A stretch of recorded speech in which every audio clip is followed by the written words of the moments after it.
Hey, how you doing? It's Clayton here from howtodrawcomics.net and bartonbrostudio.com. Today, I'm joined by the one and only Irene Strychalski, the creator of Fiendish Chapter 1 Demons, and I've invited her onto the show today to talk about world building because, as it turns out, she is an expert in the field, and she's done exactly that for her comic book, Fiendish. Now she's just popped out here. I'm not sure. She must have a connection problem. But let me get this up. This is the website that she's created for Fiendish. And one of the coolest things about it is that if you want to know more about Fiendish, Hi, I'm sorry. hey, Like the that's minute okay. I was clicking tabs and I accidentally closed this. Welcome to my life, a disaster. That's all good. Okay, I'm It back now. happens. It Gonna not happens. touch anything. We could have edited that out if it was live, if it was pre-recorded, but it's live, so It's all fine. good. No I've worries. embraced that, I'm just a mess. So, It makes us all seem more real when those yeah. hiccups happen. So, Hopefully people find it like relatable or something. absolutely. We got a few people here tuning in, by the way. Thanks so much for joining us today.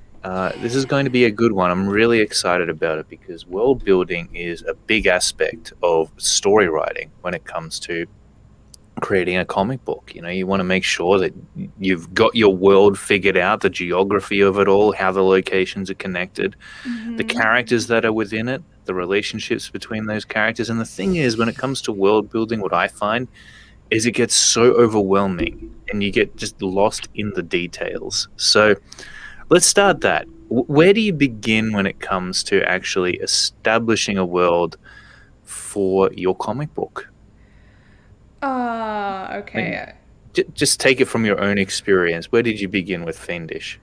For Fiendish specifically, I had an idea for the story, and it kind of just started building things around the initial idea. So like the Hmm. characters, the concept comes first. So like whatever your log line is, like I've said before, my idea for Fiendish, I've done like five, not just five drafts. I've done because I'm always editing the script, so I don't even know what like counts as a draft. But I've done a complete overhaul at least like three times. So what I had now from when I started years ago is completely different. I've improved so many things, and Hmm. because I was, I grew a lot as a writer too. But like that, this core logline of oh, it's characters find monsters in a wood, kind of like a pre-medieval setting, that hasn't changed. So that was the core of the story, and it's like, oh, how do I build the characters around this? How do I make this idea more compelling as I naturally expand from it? And as I expand from it,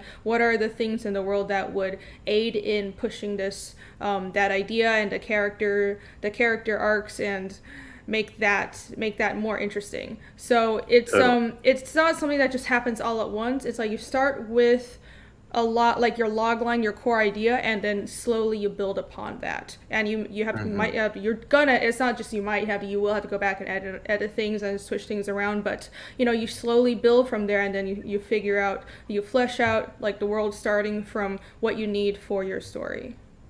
So Big time. Yeah, don't know if that makes sense. yeah, big time. It sounds like it's a bit of an evolution process. And that's the Definitely. thing, is that your comic book and the story that unfolds within it is like this living, breathing thing. And just because you've established something before you even wrote the plot doesn't mean that the world is not going to change, that the people in it are not going to change, because it's the nature of reality, actually, that people and the Mm-hmm. world does change around us. It goes Yes. through its seasons, and it learns, it evolves, and that's kind of what life is all about. And I think that the stories within our comic books kind of mimic that to a large extent. That's what makes the world within your stories that much more believable as well. Because if they just stay the same, they just feel stagnant. If you stick with your ideas and you're stubborn about it, even with that when they're not quite working anymore in the context of where your characters have come in the plot, then that's when your world building process is actually working against you, I feel. So I think that's so true. Yet at the same time, it can feel like once we have placed down the bullet points for what something is within our world, for a certain location, the bio of our character, it feels like almost as if we have to stick to it, you know? Kind of, It can but feel it's that way. It's scary to think outside the box beyond it sometimes. But what do you I think? guess. Hmm, I don't think you have to stick in like you set down, your this is my initial idea for the character and you have to stick by it. And even if too many things are working against it or if you have a new idea and that would be better, you can't change that. It's a difficult Mm, balance because sometimes and I think starting out as a less experienced writer, I felt the kind of a need to I would see something really cool or something another story or another writer would do, and I'd be like, I should do the same thing in my story, and it would be hard for me to parse whether that was actually a good idea that would fit into my story. It was just something I liked that someone else did that works for their story, but wouldn't necessarily work for mine. totally. As I gained more experience as a writer and was understood my story more, and you get to the point where I think like the way you know a story will work, at least for me, is when the characters start speaking on their own, Hmm. and you don't. It's not like you're assigning words to them. You're not even thinking about how they would react. Like it's you just know. Like when you draw a page, it's like, of course they would say this, and you know exactly what they would do, and they tell you where they're going to go next and how they would react, and that way you can kind of that's when you can play each different character's motivations off of each other, because you're like, okay, in this situation, to create the greatest challenge for my main character, I need to put this person here because this person has a type of personality that would do this thing. And of course it's very complicated, but when it's your story and you've really been invested in it, because come on, you have to be high investment to build a world and build a story like this. This is something that you do just like, for Mm, fun, and I can kind of like create like a surface level thing. There is no quick reference handbook to doing any of these things. Is what I mean. I'm sorry, I forgot what your question was. Can you repeat no, that's all it? good. I forgot what it was now as well. But Yeah. So. I think that you brought up some really good points there.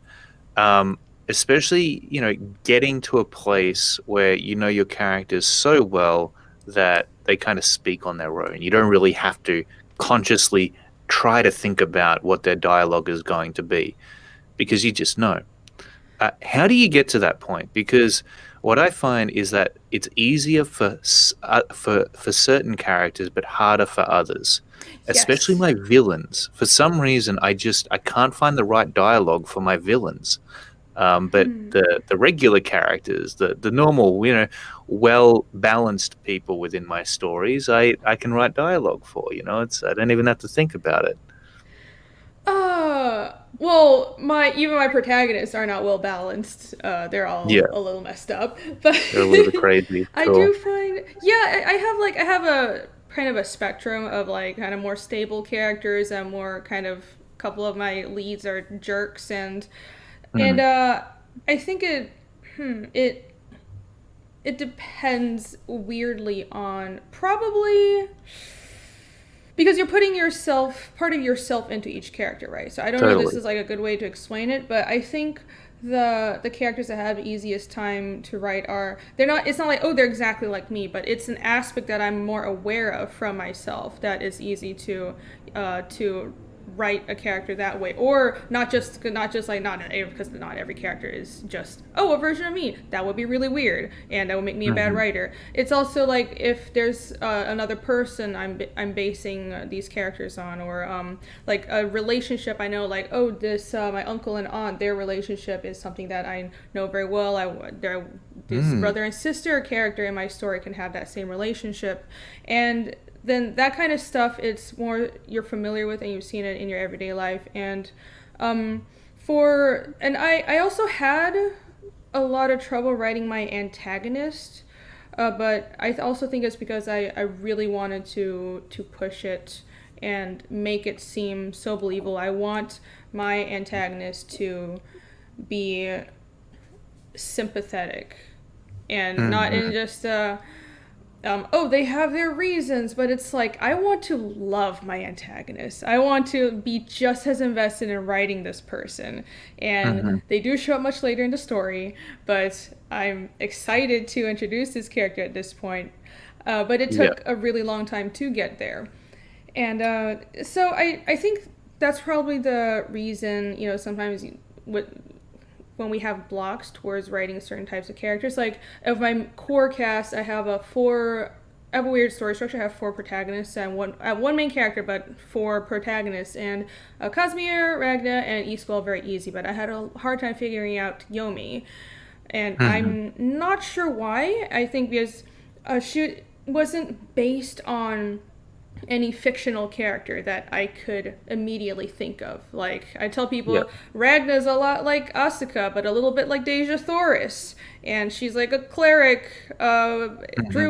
druid cleric, and so she's kind of a giant bitch, but she's very loose, smart, and super effective, and so that's her personality. And Casimir's like he's kind of an asshole, but like very protective of the people he's close to and very reserved, but there's a lot of depths within him, but he just doesn't let anyone in. Eastskill's like kind of the he's more mature than his age, and he has a very fair way of viewing things, so he's like the Hmm. moderative character for the group. But Yomi was a character where instead of trying to base her on something else, I wanted to figure out what the story needed, like what the story needed within this core group. And that was hard because I had to, instead of just drawing from other things I knew, I had to actually understand the story enough and criticize my story and to know where are the holes in the story and where could I use, what's the best type of character that could bolster my core cast. So and I've had several situations like that, but with my main cast, that was a biggest hurdle that I had to work on for a really really long time. So I think that's another reason sometimes character personalities can be can come to you Hmm. slower, but you have to keep at it. It's a matter Yeah, of time. totally. Yeah, I think that sleeping on it is often a very simple thing to do, but highly effective. The worst thing is when you go to bed, you're like, you know what? I'm done trying to write this dialogue with this character. I'm gonna go to bed, and hopefully in the morning I can write it. But then you wake up and you still can't figure it out. That's the worst. Oh, But I can never um, just sleep on it and come to a conclusion about it. It's always I sleep yeah, on it and I wake up and I'm like, I'm still just as frustrated. but totally. but then it's always weird. It's really frustrating. And if you ask the other people that I've been talking to about this project, it's AC and Nick who are also working on the project. Yeah. They like I've done this like 10 times, especially with my antagonist. I'm like, I got it. I know exactly what I want. Here's the design because I'll draw the character when like to get a better idea, like their clothes and like in the poses that would reflect their personality. That's how I kind of try to sort through how I feel about this character. And I would be like, I got it. I know what to do. And they just like I show it to them. They'd be like, oh, this is generic. And I'd be, but I think it's really cool. I don't think it's generic. But then they would be like, oh Mhm. no, this isn't interesting to me. And it was like over and over again. So getting feedback is also important because even though like Yeah. I'm kind of doing everything on this, but I've been like these are people I've had like really good artist friends I've been getting feedback from the start. So that helps a lot. And it helps you waste For less sure. time on be like, I like this idea, so let me just run with it. And then maybe like 2 years later, you realize it doesn't work, but somebody could have just, like, from a outside point of view, could have just told you that right away. Totally. Do you find it difficult to listen to your friends when their opinions are in direct conflict with your own about your story? Uh, Not really. I'll get snarky sometimes, but I listen. And Yeah. I think it's because it's like a tacit agreement. We all went to art school together. We've been critiquing each other's work for the longest time. So it's like I'm just as honest with their work, so they should be honest with Hmm. me. And if I want my Gotcha. work to be good, I want honest feedback. For sure. Well, I was watching an Elon Musk interview just the other day, and he said in it that it's important to get feedback, especially from your friends, because even though they're not always right, they usually are, and they'll be truthful with you. as well. So Real friends. at the Because there same are some time, people. yeah, there are some people who just want to Yeah. bring you down, right? But Mm. your friends, your real friends, are reluctant to sometimes tell you what they really think. So you have to draw it out of them a little bit and say, no, really, I want your opinion on this. Do you think it's crap? Do you think it's good? You know, Mm. am I Yeah, onto and something also. here? Sorry? No, am I onto something here, right? You want to know that from your friends. I'll just read this super chat from Chimera real quick. He Yeah. says, Rob says to stop ignoring the chat. You know, man, when I'm interviewing somebody, I like to give them the stage, and I do love the chat, of course. You guys are wonderful. In fact, the chat is really going off right now. Hi, Chad. Oh, we have so many Yeah. people. Yeah, I'm a little too excited about this subject, so I've been talking your ear off. If you Oh want to no, address the I chat, love that's it. cool. This is like a knowledge dump right now. I And love talking about this stuff. yeah, it's really, really cool. And I think that, one of the things I notice is that as you're speaking, you're talking about your characters and the relationships between those characters, and you can do it so confidently. Probably, I would guess, because you have taken the time to figure out what their bios are, their relationships between one another, and how they fit into the world. Yeah. Where, yeah, right? So, if someone asks you a question about your story, you can probably come up with a comprehensive answer, like straight away. And so, I Mm-hmm. think not everybody can do that. I know that I can't do that because I'm a pretty shallow writer, actually. I'll be like, okay, this seems like a cool idea, and I let the idea grow with time. Uh-huh. So, yeah, I think that that's an interesting thing to think about. Is maybe it is worth all of our while to really sit down and just get this stuff ironed out for our characters to really understand them on a deep level. I also like that you pointed out how you base a lot of the characters on sometimes aspects of people that you actually know in your life. Do you ever base them on characters that you've seen in another comic book or a movie or a video game? Sometimes I do that. Oh yeah, yeah, that too. Or But mix and match even, it's always mix and match because I sometimes for background characters I just be like, oh, this is like flamboyant Gandalf, or that's not an actual character of mine, but maybe I should make that character now. So like for secondary or background characters, I have a whole sheet. We're gonna have to tackle the subject sooner or later, but because we're talking about world building, I'm really into D&D. So Totally. Yeah, let's yeah, talk about that. and that has really helped me. But what I do is I have all my characters statted out, and I have but I don't. I add on to that. I have like their stats. I have like the MBTI, which is like a personality chart. But I also Hmm. do just kind of more like because all that stuff is very mathematical. I do kind of like a character blurb. And I don't know where I think I might have tweeted about this once, but it's like, so character name and all their stats and all the nerdy stuff, but like just a quick blurb about what their character is like. So Casimir's blurb is gangster sassy, and Ragna's blurb is giant bitch, and Iskill's blurb is lawful softy. So Okay, cool. it's and then I have like dark magician, or that's like their the one line like 2-word description of the character. So Yeah. that helps, but yeah, I do also base my characters on my favorite, a lot of my favorite works in fantasy, but you don't want to just, especially for like major characters, I feel like if you really understand your story and you've been working on it for a while, this would be pretty hard to do because you don't want to just base them on like one person. Just be like, oh, this is just another version of Naruto or something, because we've already had that, and kind of people have seen like all the current shonens are kind of just basically different versions of Naruto, to be honest. So Totally. and I try to not do that, and I found that getting really deep into the story, making it character based, has helped me avoid that, because they kind of grow on their own. Like I've talked about the kinds of characters that Casimir is based on, but so starting out that was his character, but as his story grew and as I realized how he should develop, because to write a character starting out you should already know how you want them to develop, because it has to be a contrast. So what are their flaws Absolutely. now? How do they have to work to change those flaws? So that natural process kind of made him his own character, and for many of the characters I've written as well. Yeah, that's really cool to think about. So it's almost not just the plot of your story that you want to think of a beginning, middle, and end about, but in actual fact, each and every character, you want to think about what their beginning, middle, and end is going to be.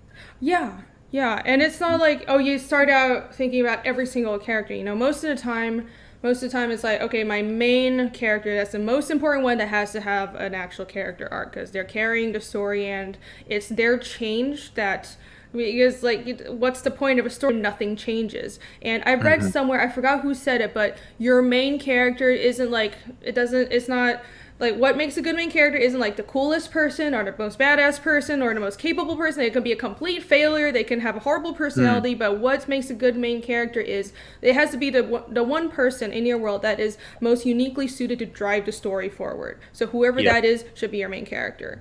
And so that character needs to have an arc. And you start out with building that arc, and you kind of synchronize that character's arc with the plot points that you want, and then kind of you start adding characters surrounding it, that like some will help your main character, some will go against it. Then that's your opposing groups, and sometimes they switch and intertwine. But that's stuff you slowly work on, because that's secondary. And you can be a crazy person like George R. R. Martin and have like 500 characters that all have their own arcs, but you don't have to. Really, the most important thing is you have a main character that has a compelling arc, and that's what's going to hold your story up. Absolutely. Yeah, for sure. So, where did it begin for Fiendish then? And when did it begin actually? How long has Fiendish been in the making for? Ah. So let's talk about a history of Fiendish for a second and how it all Okay. came about. So I think I first started working on this about 3.5 years ago at this point. It, yeah, Chimera really hates George R. R. Martin. We've been over this. I'm starting to get on the same boat as well. It's hard. I started working on Phoenix about 3 years ago. I had decided that. So I've always wanted to do my own comic. I've always wanted to go independent, but I didn't really know Yeah. how. And I've always written a lot. I've always had story ideas, but Hmm. kind of in the back of my mind, I would write things out, and I even started drawing comic pages, but I would like have like, I would start drawing a webcomic, but then I never put it up because I just knew it wasn't good enough. And Hmm. I wanted, it's like, it's a weird way to describe it, I guess, but in my mind, like the type of story that I wanted to do, I just it wasn't showing up on paper. It's like when you start out drawing and you see an image in your head, but your hands just don't create it. So for the longest Totally, time, yeah. and I feel like I was just too young, because like, you know, you need more life experience, and you need to kind of it, because I always wanted to do something with like a lot of world building, but something more complex as well. So Mm. and I've done like simpler stories, and I've done a lot of writing, but for a comics, I've only done like short comics before it is, other than of course like my work for Marvel and work for hire. But about like 3.5 years ago, I was actually in Taiwan at the time. I had Okay, moved cool. back because I moved back because I wanted to do comics full time, because I moved to America for college, and I stayed to work in like animation and gaming, and I did that for a few years. But I realized that I really, really miss comics, and Okay. comics was my main thing. That's what I majored in, and I felt like I was wasting my time doing animation and gaming, because yeah, I was drawing for money, but I wanted to do more than that. I'm not happy just drawing. I wanted to create stories.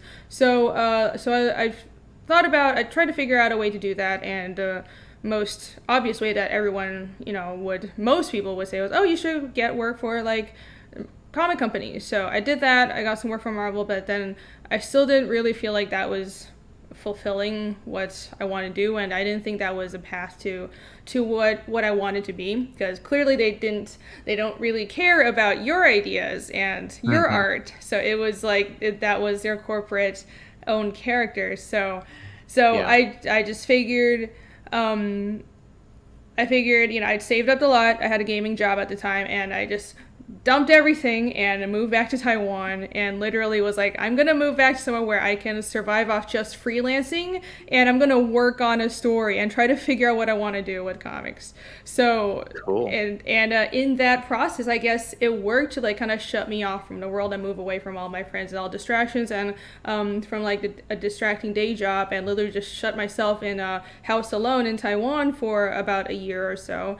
And eventually, like I said, like I've said before, Fiendish kind of came from my experiences playing Pathfinder, but it's not like it was Hmm. based on our campaign or anything. It's like the way Yeah. I structured the story and the way I built the world is it's through that experience. Because once I moved back to Taiwan, I started playing Pathfinder and D&D with a group of my old art school friends who they had moved back to Colombia. So because we were all kind of comic artists who were isolated and we were all expats and we were like, we have no friends. Let's do something online. Let's meet every week and let's talk about art stuff and then let's play some games. And that kind of led to one day I just had a story idea of, hey, I really like monsters and I've been feeling really inspired by all this fantasy stuff that I've been talking about with my friends. And I Hmm. wouldn't it be cool if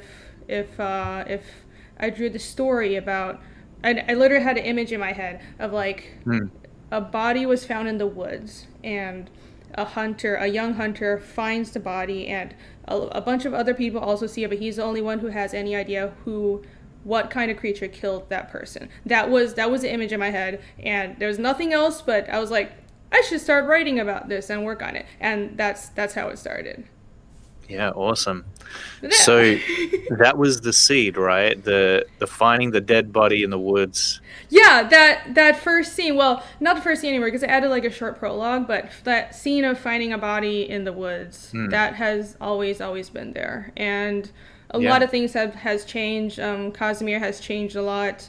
All the characters surrounding have changed. The first draft is completely indistinguishable from what I have here. Like the world building is totally different. I had like a muddled idea of how, like, I can't say too much because that would be spoilery because I Oh want to yeah. reveal things Yeah, in of the story. course. But like I had a muddled idea what I wanted because I've always been interested in, like, I like Lovecraftian horror. I like I don't know. It's kind of like what There's else could I definitely a lot of say? that. Yeah, there's a Yeah. lot of that, and like dark ancient mysteries, and a world that really feels like it's just magic and dark stuff lurking around everywhere, and I also like action and like pre-industrial setting. I've always been very fascinated with prehistory. So like what Mm. happened before we had historical records, or at the very dawn of civilization, all these mysteries that we don't know about, what was lost in the Library of Alexandria. I love that kind of stuff. And so that has carried through, but the actual script in the story has completely changed. Oh yeah, for sure. No, that's very interesting to think about. I often think about that myself. And like Corey and I, you're a big fan of Berserk, right? Yes. And I see a lot of Berserk in here. Yes, I am. You know what's weird though? I actually didn't read much of Berserk. I was reading Berserk. I didn't I had read a bit of it when I first started working on Fiendish, but I didn't really get into it until like as I was working on it, which is very strange. So I just like Gotcha. for about like a few months, it was like I would work on my comic and then freelance, and then every night I'd read like a bunch of chapters in Berserk. I just like binge it, and same with like Vinland Saga. It's really weird. I kind of came across Berserk rather late. But Cool. I do like, once I read it, it's just mind blowing. It's one of those stories where you can't read it and leave unchanged. No, exactly. And that's what a powerful story is all about. Not just Yes. changing the characters within the story, but also ideally changing the reader to some extent by the end. You know, changing their ideas, changing their perception. Oh, that's And hard, but it's that's like hard. the ultimate goal, though, right? It's But you know like, those stories where they have such a profound impact that you walk away a different person and you're like, yeah, that's like that story is part of me now, like forever. yes, yes. I mean, that's the dream. That's like the holy grail for writers, and that's really hard. Mm. I always say like, it's, I don't know. I know a lot of writers who they and comic artists who have their own ideas, but they have expectations of themselves to create something so great, or not just like the best thing ever, but they want what they create to be perfect, and they want like every single background character have their own art. They have to figure everything out before releasing any of the story. And I've learned that that's also not a great way to approach things. Because I think if I did that, then I would not even have drawn the first page of Fiendish right now. Because I figured out a lot, but not everything. But when you get to when you get to the point, oh, sorry, my doorbell's going off. All good. Go ahead and grab it if you like. No, it's just a delivery. It's fine. Right. Gotcha. Rrr, go away. Okay, but this is live, people. Yeah. Oh no. It's not the police, so we're good. Yeah, cool. Yeah, thank God. But what was I saying? Oh yeah, like if I had been that nitpicky with my work from the start, then I would never have started. Like you have to start at some point, and I think even because I'm a pretty structured writer. Like people know George R. R. Martin is famously like a gardener. He just lets things grow. He has like a vague idea how things start, and he just lets the story like develop on its own. But I'm pretty structured, but even then there's no way you can actually know everything in the story. Like sometimes small things will change. It's like sometimes I'll write the dialogue out, but my dialogue is never final until I actually letter the page, because when you draw the page on, and you realize I didn't even have to show these actions. It's inferred from the characters between this panel and the next, and this character doesn't have to say this because that's too on the nose. Like they wouldn't say this when you see it on the page. Like the character speaks to you, and those like the final form will change as you work. So I think when you get to the point where you really understand your characters, you don't have to like think through all these arcs, because sometimes these things happen organically as you work. Yeah, for sure. And I completely agree with you. In fact, that's something that I wanted to talk more about, is just when you start world building, I think that a lot of people end up finding, and I know because I've got friends who have fallen into this trap, where all they do is world build, and they never actually do anything with it. They never actually start creating that comic book or video game or movie that the purpose of the world building is actually for. So what point do you begin? What point do you start? I mean, I guess you explain that George R. R. Martin, for example, he's got a vague idea. He just jumps straight into it and lets the story grow, which is kind of more like me, I would say. Like, I like the surprises that the characters are going to present along the way. I like the places that they're going to travel to that I don't know yet. But some people are real planners, and they want to have a solid idea as to where everything is going to go and how it's going to pan out. Yeah, so where to start? Yeah, like just in general. I mean, I guess everybody is different, so that's not really a valuable question to ask. It's such an individual thing. I know. I feel like I could talk about how I went about creating my story, and it's like I said, it's from that one scene that I saw in my head from the beginning. Like monsters, my main character is the only one who has seen it before. So the journey is about, he goes on a journey to figure out where where whatever these monsters are from, and everyone's story is different. But I have seen people who get caught up too much in just the world building. But I actually haven't thought much about how to remedy that, other than like when I see people do it, I just tell them you have to focus on the character, because the world building is great, but think of it as I almost feel like when people do that, it's a bit of avoidance, because character is hard, and let's be real, to write a character good, you're gonna have to like look deep in yourself, and that's very uncomfortable. It's good no matter what you think. If you can just, I can formulaically make a great main character, no, you can't. You're gonna have to, it has to come from yourself, and that takes a lot of introspection, and that's hard to do, and you have to do it over and over again for multiple characters, and because you're putting a little bit of yourself into all your characters. And world building that's really, really neat, and you can also, that's also a unique creative thing. The world is also its own character. Like I always say, I love drawing backgrounds. A lot of people don't, but backgrounds are their own character. And once you approach it that way, then it's a lot of fun. But at the end of the day, we're humans, and what the readers will latch onto isn't your world building or your backgrounds, it's your character journey. So, Hmm. um, so if you're having trouble with the characters, maybe find a collaborator that is Hmm. comfortable with doing that to help you. I would say that's what you do. And if you're more character based, but you're having trouble figuring out like mechanics in the world, then find someone who's just likes to write D&D manuals basically and have them help you out. I would say that's a good solution. For sure. Now, do you ever develop a psychological profile for your characters? I'm not sure what it depends on like what you mean by psychological profile. I have their MBTI types typed out. So like if you know Oh, okay. the Myers Briggs personality types. So Really? That's yeah, super yeah, cool. yeah. And I have my main cast, but also most of the secondary cast is typed out. So like D&D stats, but that's just stats, but also their types Hmm. and honestly that helps a lot because even though that just gives me like a quick overview of not just like the power level and like kind of the general feel of a character, but also like spreading it out on a spreadsheet is Hmm. it helps me see how balanced my game is. Yeah. Or yeah, my game. So again, like I view this as DMing a game basically.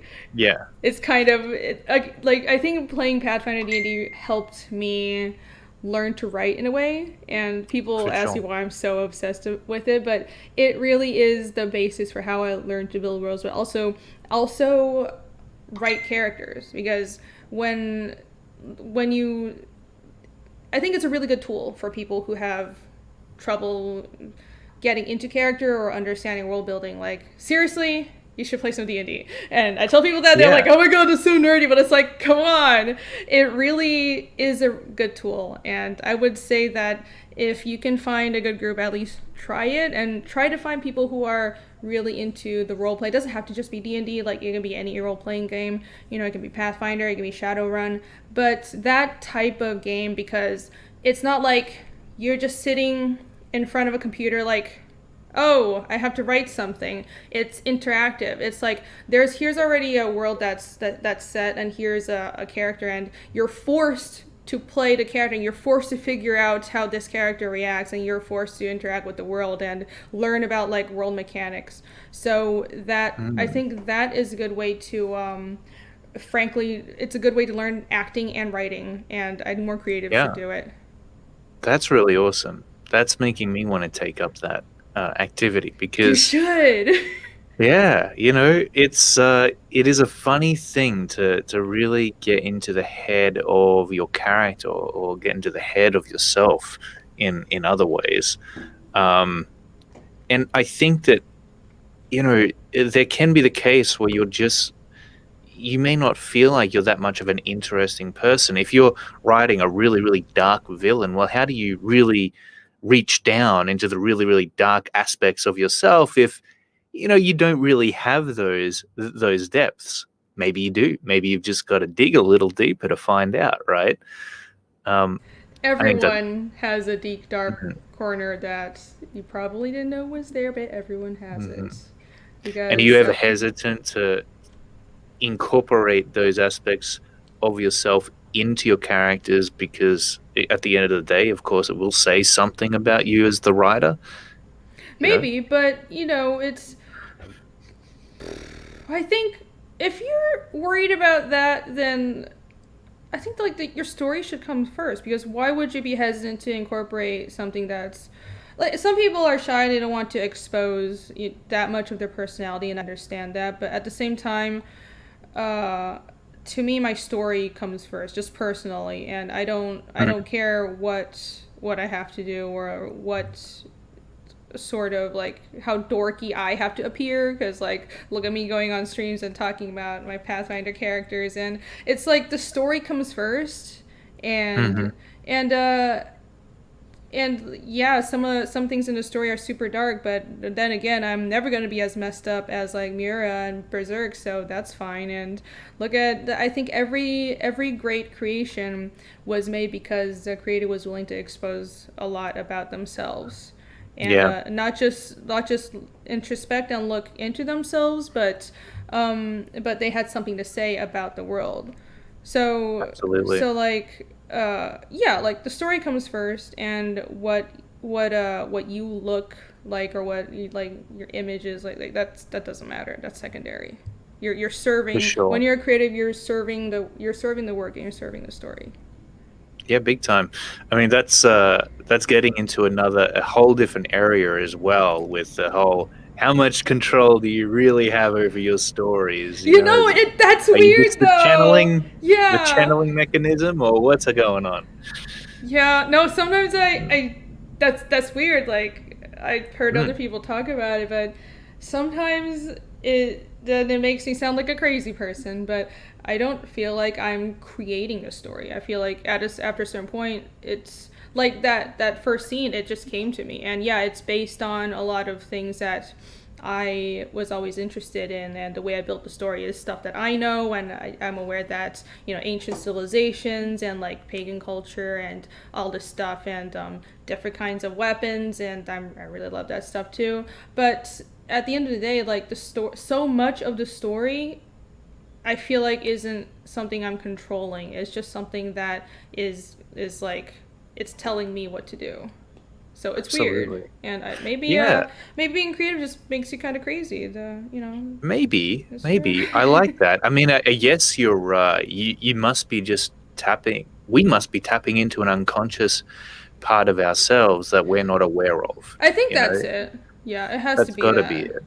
Yeah, because it's like you were like, oh, what makes it work? But it's like, I don't know what. I think like, yeah, there are certain things that are important. I think you can access that magic place where it makes everything work. Like, you have to be willing to be introspective. You have to focus on your character arc first. But when you like your character starts speaking to yourself, what are you tapping into? I don't think anybody knows. It's not like just inspiration or something. Like, I've never really believed in that. I've always been like, it doesn't Mm, matter if I'm inspired today. I gotta make money. Let me move my hands and get to drawing.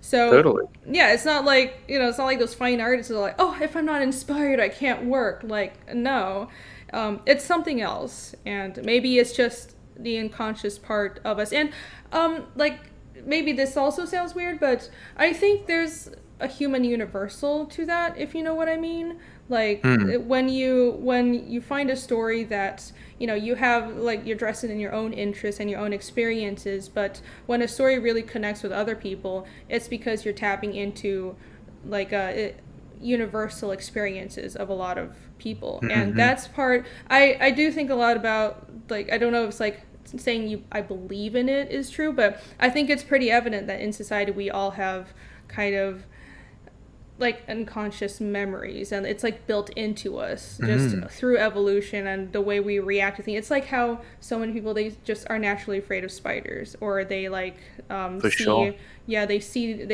a snake, and like even babies, they're afraid of it. We're not taught that, but it's Mm, it's a level of like memory and connection that we have that's completely not something we're thinking of, but yeah.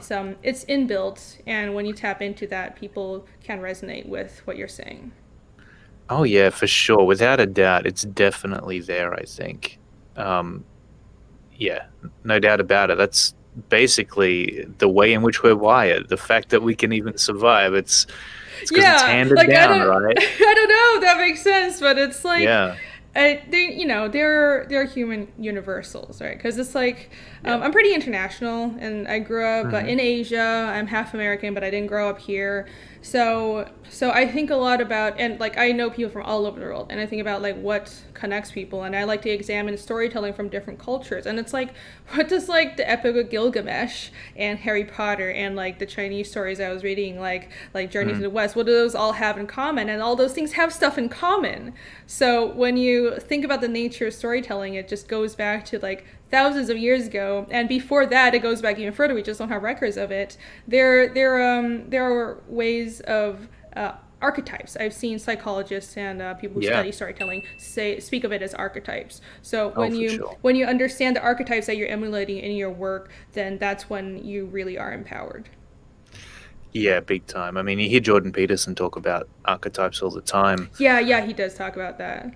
Really, really interesting stuff. And I love that. I think that's a really good place to start if you're trying to come up with ideas for a character, is those pre-established archetypes, because they're a bucket of associations that your readers are going to have right off the bat. They're going to immediately connect with those aspects of your characters. And that's necessary to create a character that's believable. The moment your Hmm. character becomes unbelievable, a disconnect happens. That suspense of disbelief is shut down, and all of a sudden your reader realizes they're just experiencing a badly written story.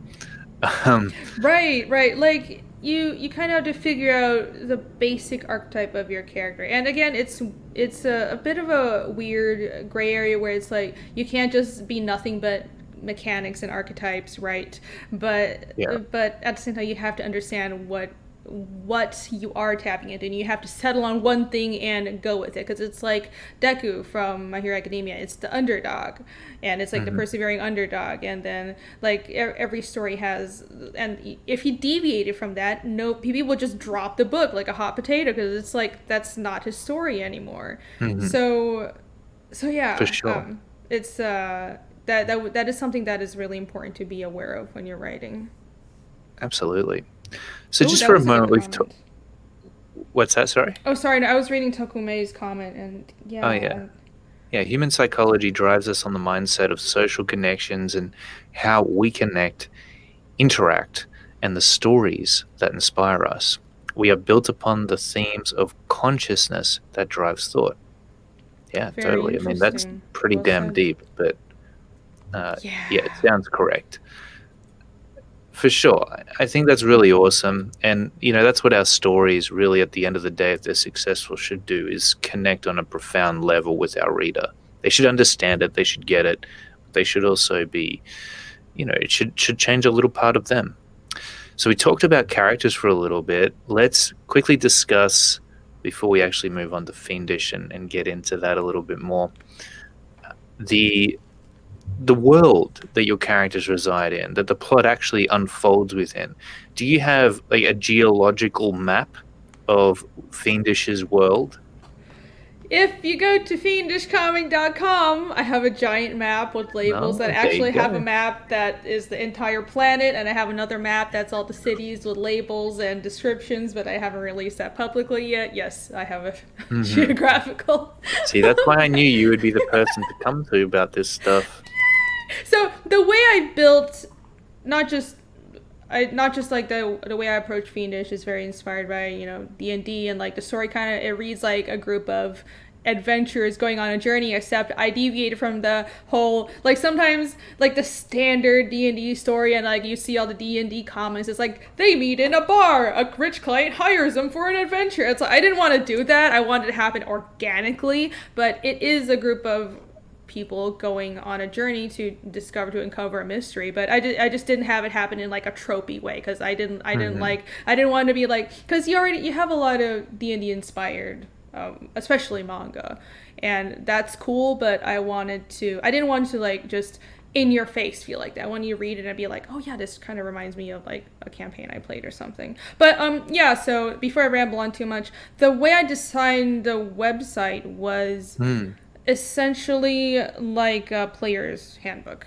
So that's how Hmm. I've approached everything. So Cool. the way I want my story to work is I have the comic, and I don't put that much world building material in the comic. I have some process work in the back pages. I have the world map, and I will have a glossary for anything that's said in my constructed language in the comic at the back, so people like readers can go to the back and reference like what's being said for the English translations.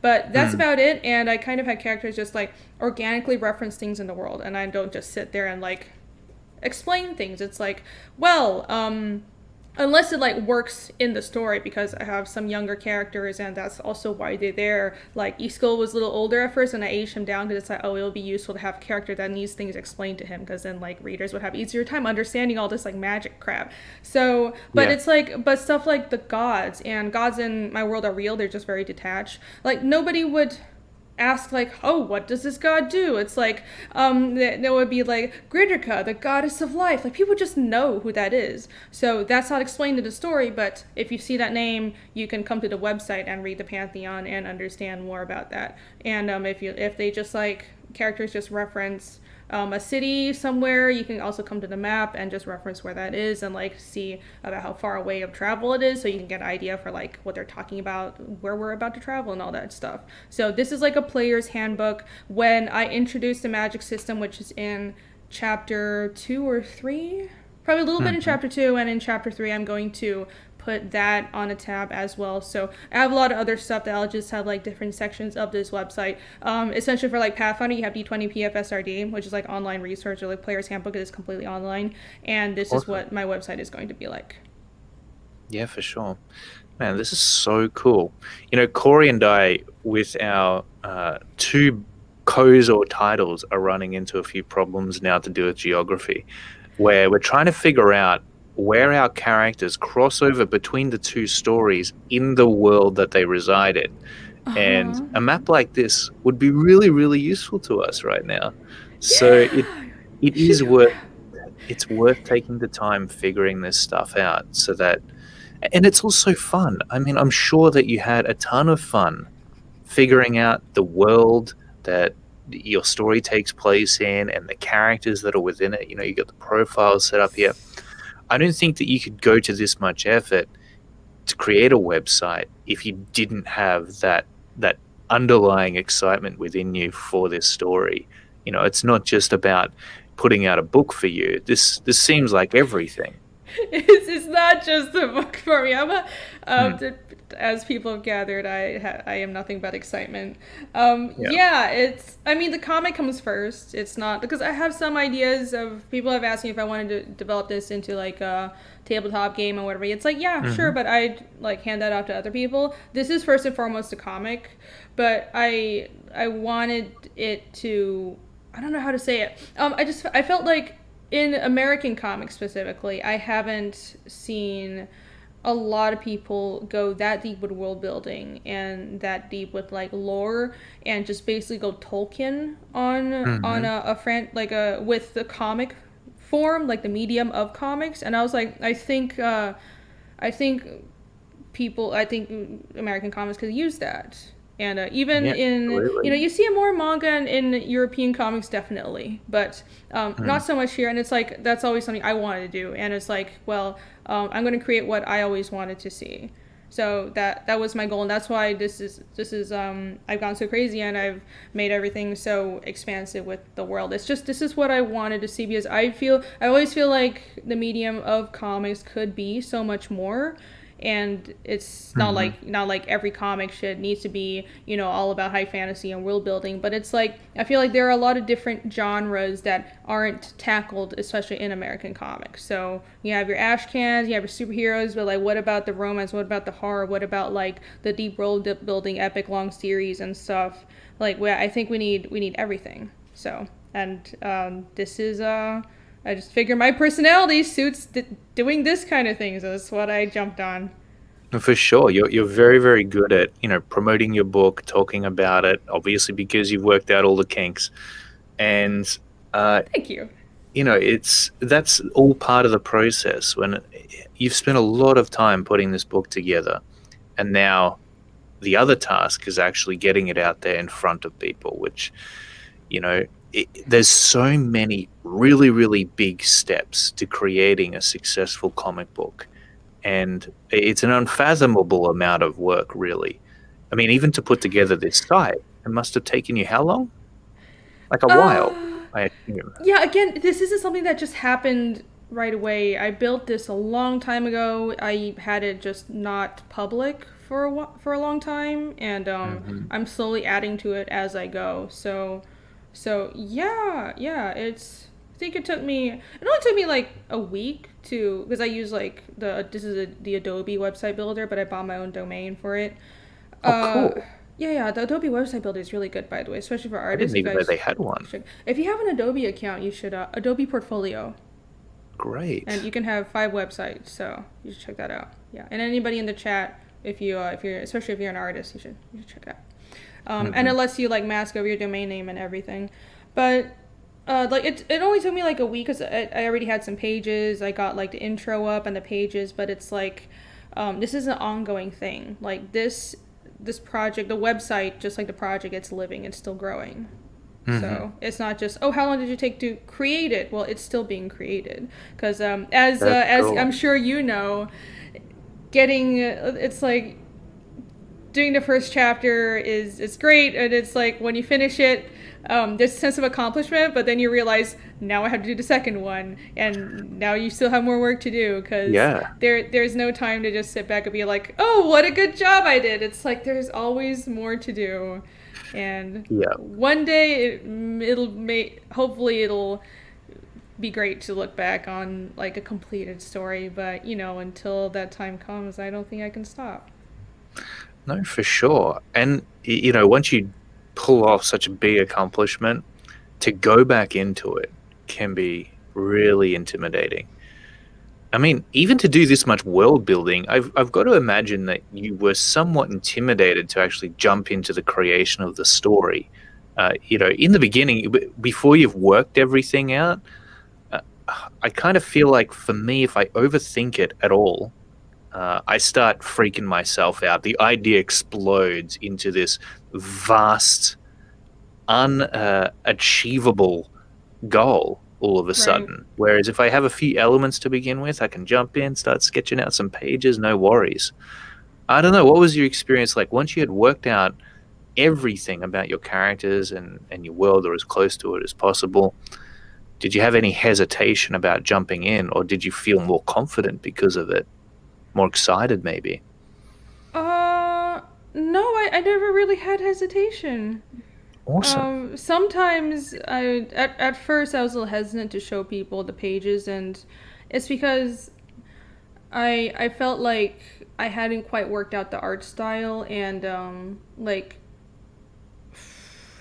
I don't know, like the way I worked is also not really the way a lot of other people worked on with the project, especially starting out. Like I Okay. started drawing pages really early, and I went back, I edited them. I don't recommend that, but it's just because like for me, sometimes the characters don't come to me unless I'm drawing them.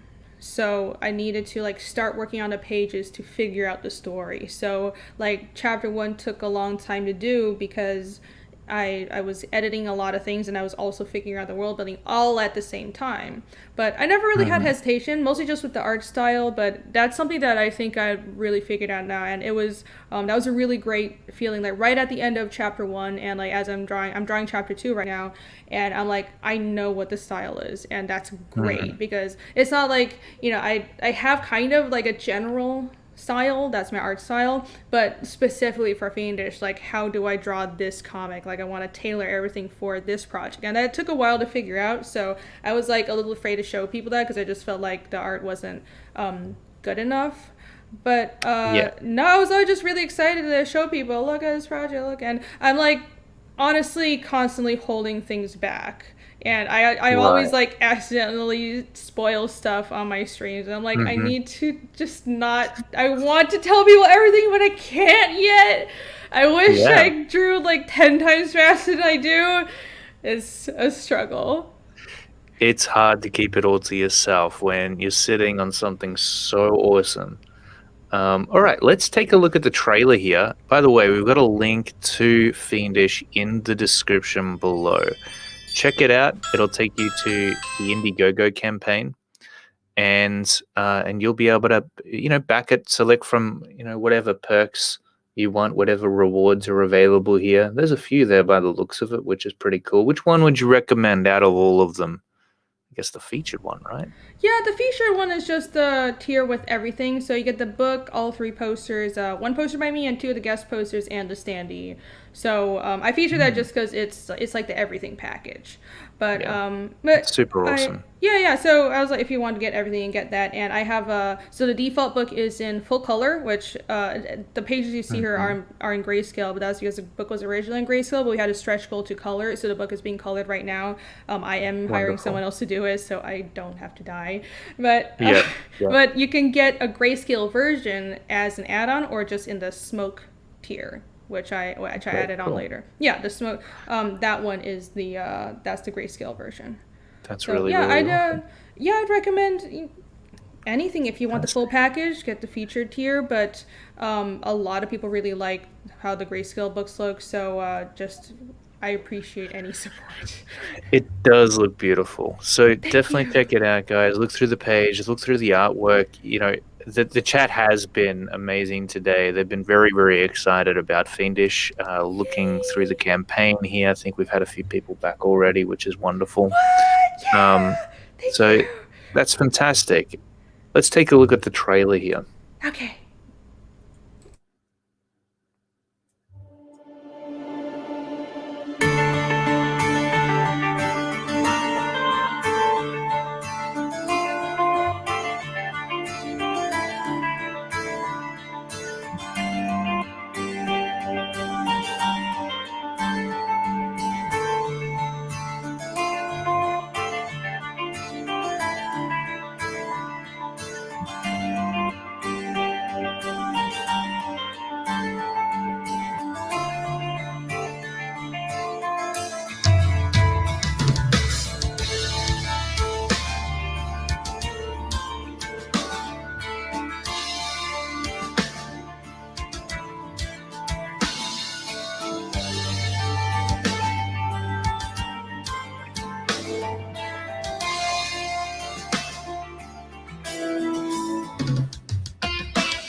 Yeah, that's Yay! a really cool soundtrack as well. Suits the story.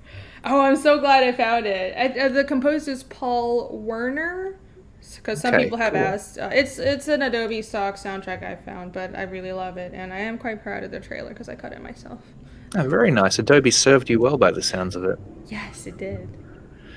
Well, thanks so much for joining us today, Irene. It's been absolutely amazing. You Thank really did deliver you. on the value. I hope that the viewers out there uh, walked away with a ton of knowledge when it comes to developing their characters, developing the worlds that the stories for their comic book are going to unfold in. It's a big process, but it's also really, really fun. And I think once you Yes. start, it's kind of hard to stop, but you do have to stop at some point and actually do the book. So remember That's that. true.